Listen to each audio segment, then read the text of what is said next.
ख़वातीन व हज़रात अस्सलाम वालेकुम। सबसे पहले आपका शुक्रिया कि आपको इस शॉर्ट नोटिस पे यहाँ आना पड़ा। इसमें अगर इसमें कुछ मुख्तलिफ शोबों के लोग हैं, इसमें हमारे जो है कुछ डॉक्टर्स हैं, कुछ इंजीनियर्स हैं, कुछ सोशल साइंटिस्ट हैं, आपके मुख्तलिफ कम्युनिटी लीडर्स हैं, आर्मी के लोग हैं, तो सब मिक्स कम्युनिटी। तो मैं इसमें एक बात बड़ी अहम कहना चाहता हूँ कि आप ज़रा इसको बुरा ना बनाइएगा अगर मैं कुछ क्रिटिसाइज करूँ, क्योंकि मेरी नज़र के अंदर जो ओपिनियन है वो एक अमानत है और वो खयानत उस पर नहीं होनी चाहिए। वो जो हक है, जो ईमान है, वही बात आपको करनी चाहिए, खला वो आपके बाप के खिलाफ हो, हाँ आपके कोई बेटे के खिलाफ हो। यही हमारे खुलफाए राशिदीन का वतीरा था, जिसकी वजह से वो पूरी दुनिया पे छाए गए। और यही वो चीजें जो आज छोड़ के हम जाति वफादार में अना में फंस कर अपने आप को तबाह बर्बाद कर चुके हैं, न सिर्फ बतौर मिल्लत बल्कि बतौर पाकिस्तानी कौम भी। आप पाकिस्तान के लिए सोचें, आप अपने जाति वफादार, जाति अना को जब तक कुर्बान नहीं करेंगे, पाकिस्तान भी इसी तरह तबाह होगा। शिकवा किसी से नहीं है, शिकवा अपने आप से पहले है। किसी को दूसरे को ठीक करने से पहले हमें अपने आप की इस्लाह करनी पड़ेगी। Until we fix ourselves, Pakistan is not going to be fixed. It will worsen rather, and we will stand responsible in an individual and collective capacity. आप सब बहुत अच्छी तरह से जानते हैं कि इस पर वतन अजीज जो मादर वतन इंतहाई तकलीफ हालात से गुजर रहा है, और हम सब के सर जो है वो शर्म से झुक गए कि हम पाकिस्तानी हैं, ये वो पाकिस्तान है। हरगिज़ ऐसा नहीं है। इसकी जिम्मेदारी हमारे मुख्तलिफ तबकों पर है। आपका जो पाकिस्तान का जो करप्ट माफिया है, जिसमें आपके सियासतदान भी हैं, जर्नैल भी हैं, ब्यूरोक्रेट्स भी हैं, सहाफ़ी भी हैं, जजेस भी हैं, जिन्होंने मिलकर पिछले 75 साल से इस इमारत को तबाह किया और उसको दोलख किया, और अब भी घर पे है। तो जो रह गया उसको भी तबाह कर दो, जो रह गया उसको भी तोड़ दो। लेकिन ये तबका अकेला नहीं है, शोल्डर हमने दिया है, पब्लिक ने कहीं ना कहीं इस पे जिम्मेदार है, इंडिविजुअली या कलेक्टिवली। हमने शोल्डर दिया है to destroy this country by this a few lakh people. चंद लाख लोगों ने पूरी रियासत को जो है कंट्रोल किया हुआ, and they are managing and manipulating everything and we are helpless. लेकिन जिम्मेदार हम हैं इसके। बिन हैसुल कौम हम करप्ट है। जब हम कौमी तौर पर करप्ट है, तो आपका सियासतदान, आपका जर्नैल, आपका ब्यूरोक्रेट, आपका सहाफी, आपका जनरल, आपका जो है जज कहां से फरिश्ता निकल आएगा? आप पूछें अपने आप से, क्या वो फरिश्ता हो सकता है? It is not possible. जैसी कौम होती है, अल्लाह ताला उस पर वैसे ही हुक्मरान मुसल्लत करता है, और अल्लाह ताला उन कौमों को फना कर देता है जो उसके हुक्म से हट जाए, उसके ऊपर दुश्मन को गालिब कर देता है, जैसे माजी में होता रहा है। तारीख में लिखा हुआ है 220 मिलियन जो 22 करोड़ बनते हैं पाकिस्तान की आवाम रफली, इस वक्त कितनी किस्म परसी में गुजार रहे। ना बिजली है, ना गैस है, ना पानी है। खैबर से लेके कराची तक ना किसी की माल महफूज है, ना किसी की जान महफूज है। कोई एक इदारा आप मुझे बताइए, कोई एक इदारा जो तबाह ना कर दिया हो इन नमक खराबों ने, कोई एक इदारा। इसका जिम्मेदार कौन है? इदारों के साथ साथ अफराद भी है। क्या पाकिस्तान हमने इस दिन के लिए बनाया था, इस हालत तबाह में बनाया था जो आज है? क्या हमारी बहनों और माओं की अस्मतें इसलिए लूटी थी? लाखों शहीदों का खून इस जमीन में इसलिए दफन हुआ था कि हम उसको इस तरह तबाह कर दें, तोड़ दें और मजीद तबाह कर दें इसको? हरगिज नहीं। पाकिस्तान इस्लाम के नाम पर बना था। यहाँ पे कायद-ए-आज़म का कोट खास तौर पर लिखा है कि there is no power on earth that can undo Pakistan. ये इस कायद ने कहा है जिसने ये पाकिस्तान बनाया था। इस कायद को देखकर हमने united we stand, divided we fall, इसको हमने अपना मिशन बनाया है। क्या आप इस कायद और चलामा की आंखों में डालकर देख सकते हैं? इनकी नजरें हमें देख रही है, लेकिन हम इनसे नजरें नहीं मिला सकते क्योंकि हम शर्मिंदा हैं। हम वो चीज, वो अपना मकसद, वो अपना वादा ना पूरा कर सके जिसकी वजह से लोगों ने हमें कुर्बानियां देके ये वतन दिया, और हमने कहां से कहां पहुंचा दिया।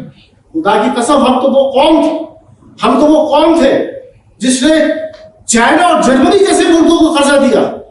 हम तो वो कौन थे जिसने दुबई और मलेशिया की एयरलाइंस को बनाने में मदद की। हम तो वो कौन थे जिसका 5 साल मंसूबा कोरिया ने कॉपी किया और देखिए आज कहां पहुंच गया, और हम कहां पे अतः गहराइयों में गिरते जाते हैं। There is no stop it. हम तो वो कौम है जिसके माओजे, एक मैं वाक़ा कोट करना चाहता हूं आपके साथ।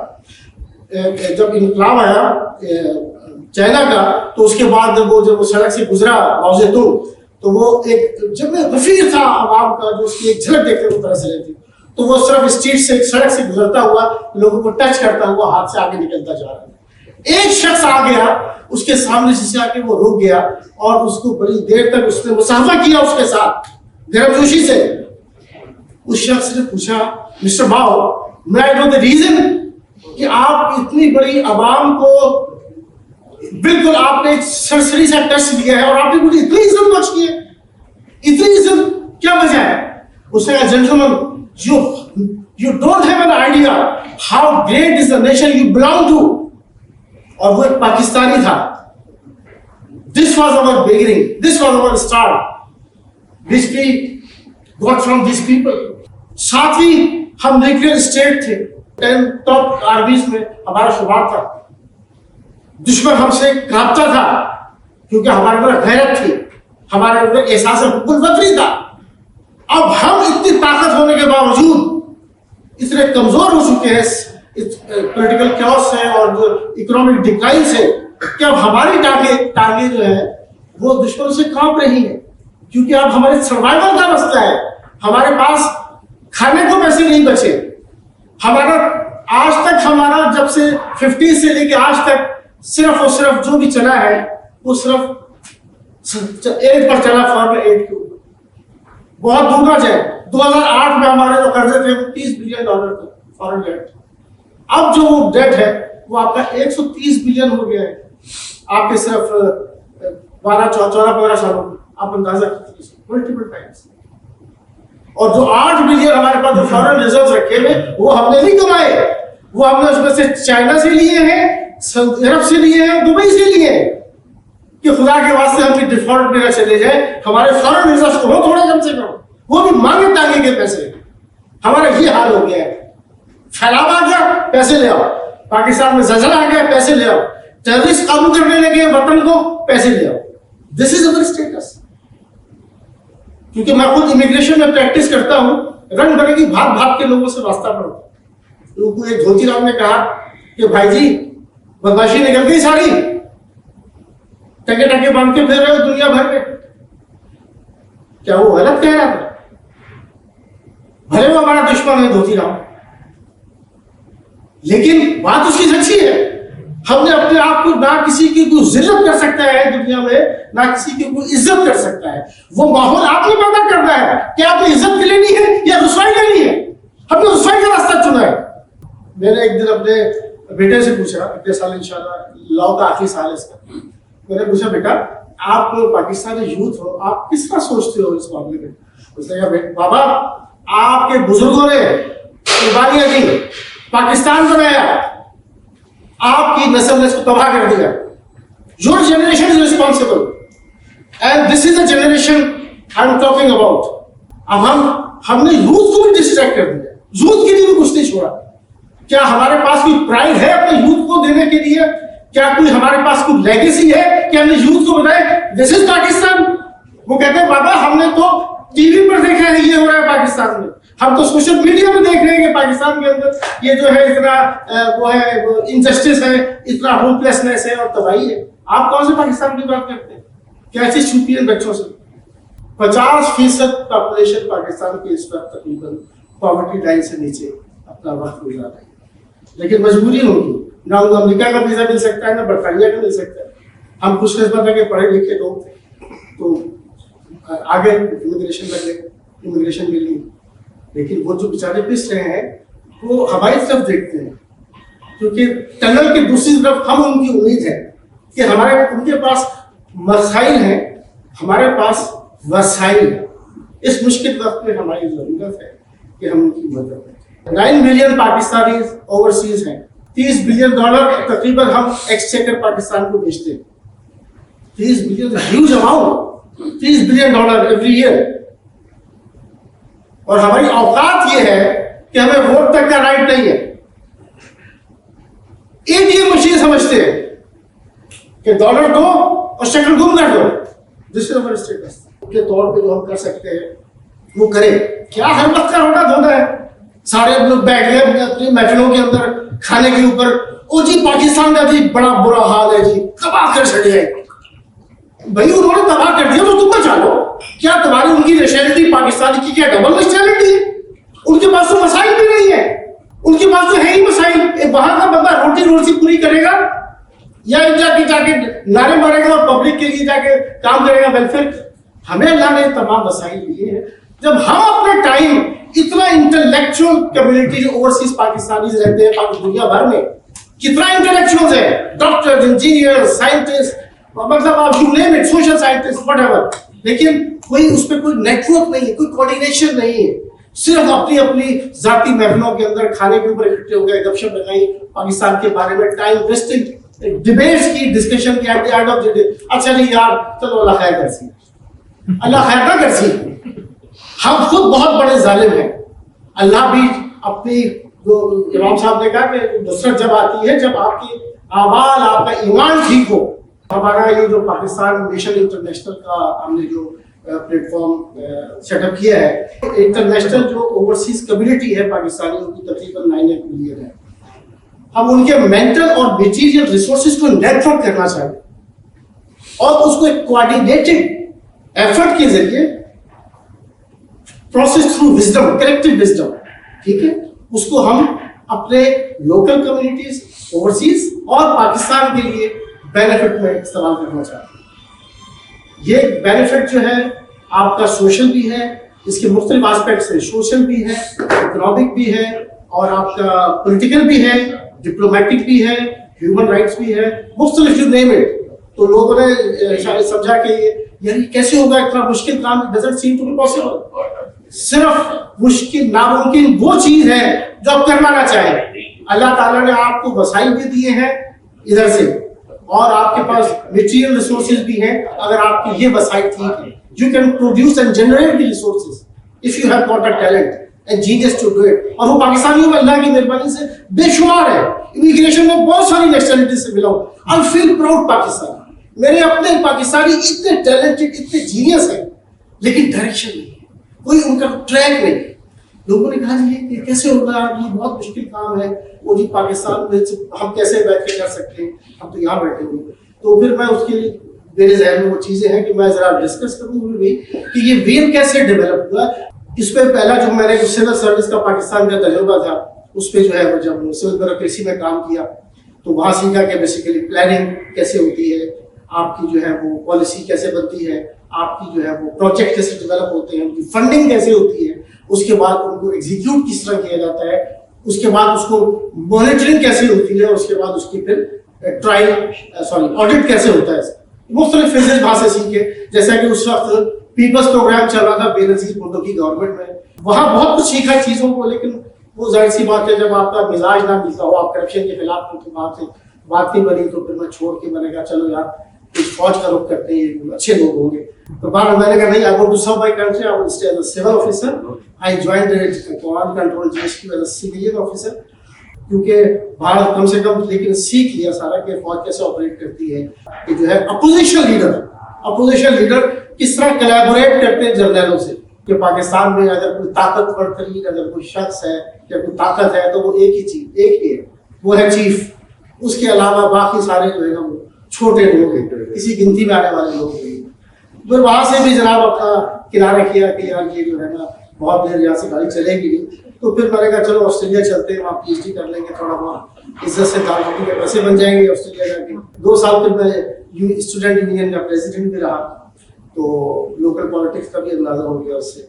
उसके बाद इमरान खान साहब यहाँ पर आए, तो उनके साथ जो पीटीआई वाले दोस्त थे उन्होंने कहा कि यार ये बड़े दुखी हैं, पाकिस्तान से आए हैं, मुख्तलिफ इदारों से गुजरते हुए। तो खान साहब के साथ हमारी एक प्राइवेट मीटिंग हुई, स्टेट गवर्नेंस के जो मामला थे, तो वहाँ पर जो है उनके साथ डिस्कस किया स्टेट अफेयर्स को। खान साहब ऐसे गाड़ी नहीं चली, तो उन्होंने कहा चलो पाकिस्तान बनाते हैं। तो मैंने और क्या चाहिए, तो मैंने अपना घर पर बेचा, सारी जमा पूंजी उठाई और जरा पाकिस्तान चला गया। जब वहाँ पाकिस्तान पहुंचे तो वहां पर देखा कि वो खान साहब के गिर सारी एजेंसियों वाले लोग बैठे हुए, कुछ दूसरी सियासी पार्टियों के गंदे अंडे इकट्ठे हुए।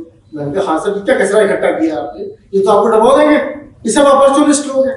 तो बार इसी तरह के प्रेस कॉन्फ्रेंस इस्लामाबाद में हुई, उससे फिर एक वो चीज़ और जरा वार्म अप हो गई। तो फिर जनरल हमीदपुर उस वक्त हमारे नेटवर्क पे थे, डॉक्टर अब्दुल कदीर खान साहब थे, डॉक्टर भारती थे, तो बताता हूँ डॉक्टर भारती का। तो जनरल साहब ने कहा कि यार शकील अपने बच्चों का तो ख्याल करो, ऑस्ट्रेलिया बैठे। मैंने कहा सर खुदा की कसम, न ये जरदारी के बाप का मुल्क है, न ये कैनी का बाप का मुल्क, ये कंट्री मेरा कंट्री है। जो कब्र में मेरी रात है वो बाहर नहीं गुजर सकती, जो बाहर है वो कब्र में नहीं गुजर सकती। जनरल साहब ने ठीक है। उसके बाद फिर एक जब हमारा एक बीच में टीवी चैनल, हम जब खान साहब से यहाँ बात हुई थी तो उस वक्त ये कहा था कि Pakistan Iraq war, Afghanistan war और लिबियन वॉर, इस पर सब में मुसलमानों को जितने जूते पड़ चुके थे, जो जिल्लत हो चुकी थी, मैंने उनको कहा कि ये जो है इस वक्त आपके पास बंदूक की जरूरत नहीं है, we need a very strong media जिससे आप पूरी रिफॉर्म करते हैं पब्लिक ओपिनियन को, ताकि हम इस वक्त इन्फ्लुएंस करें इंटरनेशनल लॉबी के अंदर। तो भारत वो 27 मिलियन अमेरिकन डॉलर का हमने टीवी चैनल की कोशिश की वहां से करने की, दुबई से वो मटेरियलाइज नहीं हो सकी। जब वो पाकिस्तान में जब वो बात उनके सामने रखा है, उन्होंने कहा ये प्रोजेक्ट बहुत महंगा, इसको नहीं कर सकते। बाद में हमने अपना पहला पाकिस्तान में IPTV चैनल शुरू कर दिया था उसमें, लेकिन बार सब कुछ सख्तियाँ थी हर तरफ से, तो फिर वो जो है चीजें भी नहीं चली चलाई। यहाँ पे 20 बच्चे भूखे मरने को आ गए थे, जाहिर सी बात सब कुछ तो लपेट का साथ दिया गया था। तो जब यहाँ से दोस्त थे उन्होंने कहा कि यार क्या हो, तो जाहिर सी बात है 20 बच्चे किसी और की जिम्मेदारी नहीं है, वो मेरी जिम्मेदारी है। तो I have to come back, मैं वापस आ गया। फिर उसके बाद मैंने लॉ का कोर्स किया कि चलो भाई अपने इमिग्रेशन में कोई करते हैं कोई अपनी दाल रोटी का निज़ाम। तो अल्लाह ने अच्छा हाथ पकड़ा और काम चल गया इमिग्रेशन का। तब दोबारा से रुसवाई शुरू होगी पाकिस्तान में, फिर दिमाग में वो जो है दर्द शुरू हो गया दिल में, यानी क्या बेगैरती है, तबाही ने रास्ता देख लिया है पाकिस्तान का, हमारी जान नहीं छूटती इन लोगों से। दोबारा फिर हमने कोशिश की कि अब चलो दोबारा से, अब तो पाकिस्तान क्या जाए, बेचने के लिए बचा ही कुछ नहीं है, टिकट के पैसे तो थोड़ी बहुत है, क्या बन जाएगा उससे। लेकिन हम यहाँ से बैठ के भी बहुत कुछ कर सकते हैं, we can do lot of things from here. उसके लिए मैं एक मॉडल आपको बताऊंगा कि वो मॉडल क्या है, ताकि उस सॉल्यूशंस के लिए how the model is going to work around it. तो अब यह है कि इसमें जो हमने आर्किटेक्चर किया है अपने इसके प्लान को, अपना इसके ऑब्जेक्टिव्स को, हमारे इसके 5 ऑब्जेक्टिव थे पाकिस्तान मिशन इंटरनेशनल के।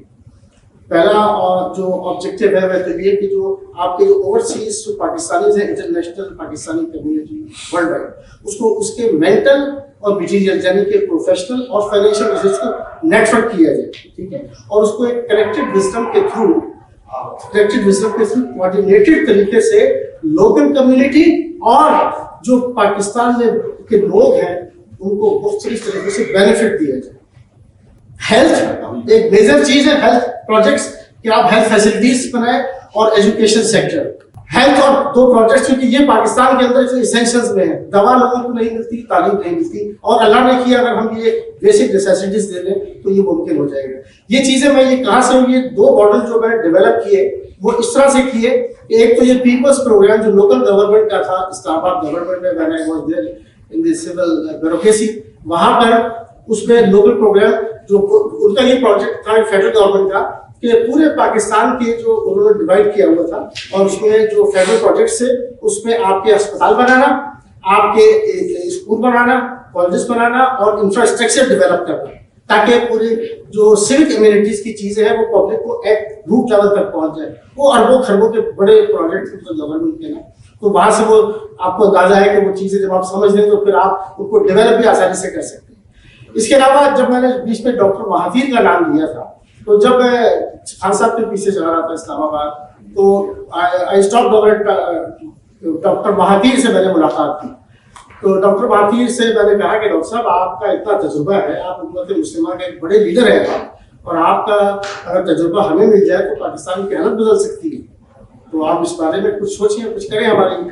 तो डॉक्टर साहब हंसते रहे, डॉक्टर साहब man was the reason of your under lip smile, doctor साहब ने कहा ट्रेड एंड वोकेशनल, उसमें इसमें स्ट्रक्चर बना देंगे ताकि बच्चों को तालीम वो दी जाए जिससे वो अपने पांव पे खड़े हो जाए, सोशो इकोनॉमिक अपलिफ्ट में कंट्री के शामिल हो जाए। उनको अगर आप पीएचडी या डॉक्टरी या इंजीनियरिंग ना भी करवाएं तो कोई बड़ी बात नहीं, उनको बेसिक जो यहाँ पे ट्रेड क्वालिफिकेशन है वो उनको दो ताकि उनके लिए हुनर आ जाए और वो आगे उसमें चल पड़े। तो वो तमाम चीजें फिर डॉक्टर साहब से जब डिस्कस हुआ कि ये पाकिस्तान का ये प्रोग्राम और ये वाला डॉक्टर साहब का ये जो आइडिया थे इसको कंबाइन करके फिर ये चीजें आइडिया डेवलप किया कि how develop a model for actually the civic community project for the welfare of Pakistanis in Pakistan. So, अब इसमें तो सबसे बड़ा हेल्थ फैसिलिटीज भी बन जाएगी, कोई इतना बड़ा मसला नहीं है। इस वक्त तो आपका 60% यूथ, तो मैंने जो है आपको यूथ का पहले जिक्र किया, that is the biggest asset कि आपकी आबादी का बड़ा हिस्सा आपका यूथ है। और वो क्या देखता है, रात में बात कर रहे हैं मोबाइल के ऊपर या आपके सोशल मीडिया पे टिक हो रही है, कोई प्रोडक्टिव काम नहीं है। लेकिन कसूर क्या उनका है, स्टेट की रिस्पॉन्सिबिलिटी है कि उनको वो इन्वायरमेंट दे, वो इंफ्रास्ट्रक्चर दे, वो फैसिलिटीज दे ताकि उनकी एनर्जीज को, उनके टैलेंट को चैनलाइज किया जाए और वो मुल्क के सोशल इकोनॉमिक अपलिफ्ट में हिस्सा ले और पाकिस्तान को इकोनॉमिकली कहीं आगे ले जाए। हमने फकीर बना दिया है चैरिटी के नाम पे। ये कौम पाकिस्तानी के चैरिटी लेने के लिए पैदा हुए थे? बताइए मुझे आप कि आपको जरा पाकिस्तानी फंड भेज रहे हैं, अमेरिका फंड दे रहा है, चाइना फंड दे रहा है, वो खुदा का खौफ करो। अल्लाह ताला ने पाकिस्तान को दुनिया की मोस्ट 10 रिसोर्सफुल नेशंस में शामिल किया था। This is on the record 10 most resourceful Nations. लेकिन ये हमारे नवाखराबों ने, हुक्मरानों ने हमें बदतरीन कौम में धकेल दिया है। बस पैसे दे आओ। अब हमें पैसे नहीं बोल देता, जूते मारते हैं पकड़ के। वो कहते पैसे ले दे, एयरपोर्ट दे दो, हमें पैसे ले दे, ये हमारे मोटर में हमारे हवाले कर दो। ये कोई ये बार्गेनिंग है? इस बार्गेनिंग के लिए हमने कोर्ट बनाया है, नॉट लाइक दिस। ये इसमें ये प्रोजेक्ट्स करने का हमारा प्लान है। तो इंशाल्लाह उम्मीद है कि जब इस्तेमाल हम करेंगे, आगे चीज को लेकर चलेंगे तो आगे चीजें बेहतर हो जाएंगी। दूसरा जो इसमें है वो है कि पाकिस्तानी जो ओवरसीज हैं उनके राइट्स के लिए डिमांड किया जाए, उनके राइट्स के लिए वॉइस रेज की जाए। जैसे फॉर एग्जांपल आपका वोट का राइट, ठीक है। इसके अलावा हम इसमें एक और चीज हम ऐड किए कि ओवरसीज पाकिस्तानी, आपका 130 बिलियन का कर्जा है, हम 30 बिलियन पाकिस्तान को एक साल में बेचते, 4 साल के अंदर आप पाकिस्तान का कर्जा उतार सकते हैं पूरा। लेकिन आप हमको फंड पूल कर सकते हैं। आप पाकिस्तान की ओवरसीज कम्युनिटी को पार्लियामेंट के अंदर सीटें दें रिजर्व। अगर हम पैसे देने में शामिल हैं तो हम उसकी डिसीजन मेकिंग में भी शामिल होना चाहते हैं। ये नहीं है कि वहां पे वो सारे जो है ना वो लूटमार करने वाले सियासतदान अपनी पॉलिसियां बनाए, करप्शन करके खा जाए, कुछ ब्यूरोक्रेट खा जाए, तो बाकी जरा पाकिस्तान अवाम वही खड़ा हुआ है। वो सैलाब का जो 30 बिलियन का नुकसान हुआ था, बड़े बड़े चंदे हुए, कितना लोगों को पहुंचे, वो भी वो दरिया के किनारे वहां पर सिंध में और गाँव में चारपाइयां डालकर खैबर के अंदर पड़ी हुई सर्दी के लिए। No relief is effort is getting anywhere. Again, इसमें तमाम चीजों को नेटवर्क चैनलाइज करने की जरूरत है। We want to be part of the state governance. State governance इसलिए कहता हूँ, डिसीजन मेकिंग में आप जाए, हमें यूनिवर्सिटी मिलनी चाहिए। इसका मॉडल आपके जहन में होगा, ये कैसे हुआ? आप जानते हैं इसराइल कितना सा है? 16 मिलियन की आबादी है पूरी दुनिया में इसराइल की, यहूदियों की कितनी है, और हम कितने 1.5 मिलियन। हमें अपनी औकात देखनी चाहिए, उनकी हैसियत देखना चाहिए। 100 गुना हम उनसे बड़े हैं। उनका मॉडल क्या है? हर यहूदी $5 जो है वो यहूद फंड में डालता है। कितने हैं? 8, जहन में रखे 8 मिलियन ओवरसीज यहूदी जो अमेरिका और यूरोप में है। जब इसराइल बना था तो किसने बनाया था? वो ओवरसीज यहूदियों ने बनाया था, क्योंकि उनके पास तो वो जमीन नहीं थी वहां पर। They didn't have a land. उनके पास कोई ऐसी, हमारे पास तो लैंड, इंडो पाकिस्तान के अंदर जमीन थी, हमने उसको नई जमीन नहीं बनाई, हमने पार्टीशन किया है कि इधर पाकिस्तान है और इस तरफ हिंदुस्तान है।